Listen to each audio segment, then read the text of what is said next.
Hello बच्चों, आज हम बात करेंगे क्लास 9th के फिजिक्स के अध्याय 2 में। और साइंस का ये अध्याय 9 है, बल एवं गति के नियम। ठीक है, तो गति के नियम तो आपने पीछे भी पढ़े थे, 3 नियम थे। आज हम बल की बात करेंगे, बल क्या होता है। ठीक है, अच्छा आपसे ये कहा जाए कि ये मान के चलिए ये कोई मेज़ है और इस मेज़ पे ये मैंने एक बुक रखी और मैं कहूँ इस बुक से कि बुक आजा मेरी तरफ खिसक के आ, तो ये क्या इधर खिसक के आ पाएगी अपने आप? बताइए।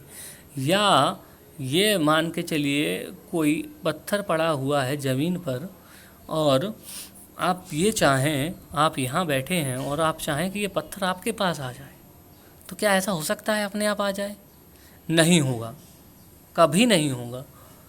देखिए, किसी भी वस्तु के हम किसी भी स्वरूप में या उसकी स्थिति में अगर हम परिवर्तन करना चाहते हैं तो हमें उस पर थोड़ा सा बल लगाना पड़ेगा, थोड़ा ज़्यादा, जितना है अपने हिसाब से, जितना परिवर्तन चाहते हैं। तो बल क्या है? बल की परिभाषा की हम बात करें तो बल क्या है? बल वह बाह्य कारक होता है। बल क्या होता है? बाह्य कारक। बाह्य कारक का मतलब क्या है? मतलब जो वस्तु के अपने आप अंदर स्वयं उत्पन्न नहीं होता, जो उत्पन्न कराया जाता है किसी न किसी वजह से। या तो कोई यांत्रिक बल काम करे या कोई मानवीय बल काम करे, लेकिन काम तो जरूर करेगा। तो बल क्या होता है? बल वह बाह्य कारक होता है जो किसी वस्तु की विराम अथवा गति की अवस्था को परिवर्तित करता है या परिवर्तित करने का प्रयास करता है। ध्यान से सुने, बल वह बाह्य कारक होता है जो किसी वस्तु की विराम अथवा गति की अवस्था को परिवर्तित करता है या परिवर्तित करने का प्रयास करता है।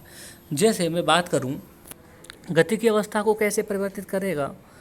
जैसे आप बाइक चलाते हैं या साइकिल चलाते हैं या कार चलाते हैं, तो आपने देखा है कि उस कार को, इस साइकिल को या कार को हमें रोकना हो, किसी भी कार को हमें अगर रोकना हो तो हम कैसे रोकेंगे? कार को हमें रोकना हो तो हम कैसे रोकेंगे? हमें वहाँ ब्रेक लगाने पड़ेंगे। क्या लगाने पड़ेंगे? ब्रेक का इस्तेमाल करना पड़ेगा। आपने सोचा है ब्रेक क्या काम करते हैं? ब्रेक आखिरकार ऐसा क्या काम करते हैं कि जो कार है या जो साइकिल है या जो बाइक है वो रुक जाती है? ब्रेक लगाते हैं बल। अब बल कौन सा लगाते हैं? वो लगाते हैं घर्षण बल। घर्षण बल का मतलब क्या होता है? घर्षण बल, जैसे आपने देखा होगा, अगर साइकिल को देखें हम तो पहिए के आगे लगे होंगे, तो वो क्या करते हैं, जैसे ही आप दबाएंगे ना ब्रेक, तो वो ऊपर की तरफ हो जाएंगे। ठीक है, और वो पहिए को रोकने का प्रयास करेंगे। जब कोई वस्तु किसी से घिसती है ना, अगर वो घिसे ना, घर्षण बल ना लगे, तो वस्तु अगर चलती है तो चलती ही रहेगी, वो रुकेगी नहीं। घर्षण बल के कारण ही वस्तु रुकती है। ठीक है, तो घर्षण बल क्या होता है? जो पृथ्वी जो है प्रत्येक वस्तु पर एक बल लगाती है उसको रोकने के लिए विपरीत दिशा में, तो वो घर्षण बल कहलाता है। ठीक है, वो घर्षण बल। ऐसे ही ब्रेक भी बल लगाते हैं, वो भी उसको रोकने के लिए, वही घर्षण बल है।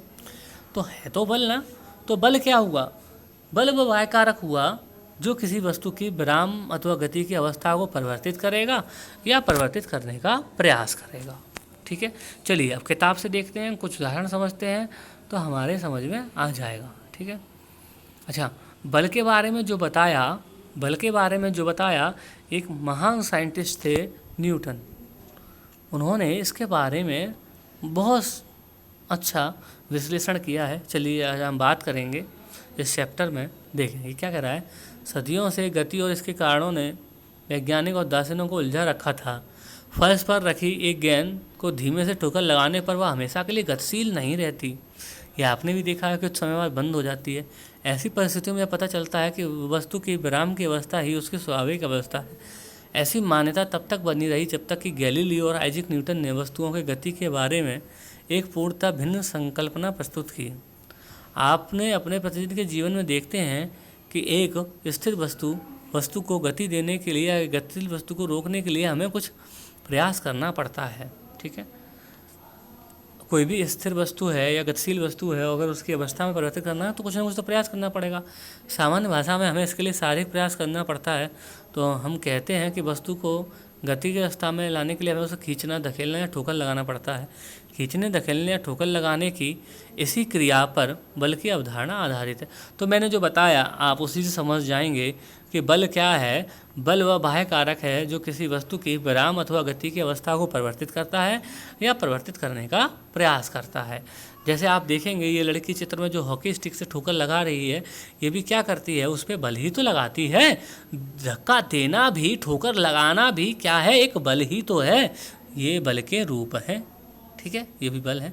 एक बात समझिएगा, अगर किसी भी वस्तु के आकार में, उसकी गति में या दिशा में कोई भी परिवर्तन होगा तो उसके पीछे कोई ना कोई बल अवश्य होगा, बल अवश्य होगा, ठीक है। तो उम्मीद करता हूँ आपको बल समझ में आया होगा। इससे आगे हम अगली वीडियो में देखेंगे। आज के लिए इतना ही। बहुत बहुत धन्यवाद।